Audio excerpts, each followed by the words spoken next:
The man once known as John Doe in court documents now identified. And it's clear this isn't easy. All right.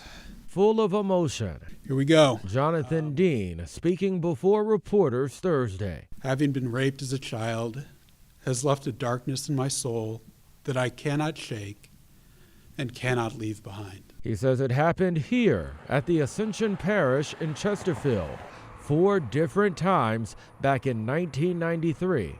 I want my childhood back. I want my life back that I would have had I not been raped as a 10-year-old. Over the summer, he reached a $1 million settlement with the Archdiocese of St. Louis. He says his abuser was Father Gary Paul Wolken, who has since been defrocked by the Vatican. In 2002, the same man convicted of abusing a different boy back in 1997.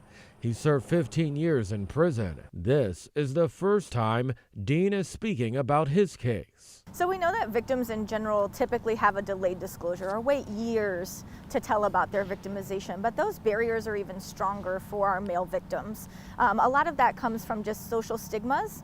It comes from the thought that they should have fought back or should have resisted, and a lot of times their sexuality is questioned from the mere fact that they were a victim. So those barriers play huge into deciding whether they choose to come forward as a victim. Now, Dean is using his voice to call on change. The Missouri legislature should remove all statutes of limitation for claims of childhood sexual assault. These cases need to reach trials, not be continually dismissed on legal technicalities. The Archdiocese of St. Louis says it takes every accusation of sexual abuse with utmost seriousness.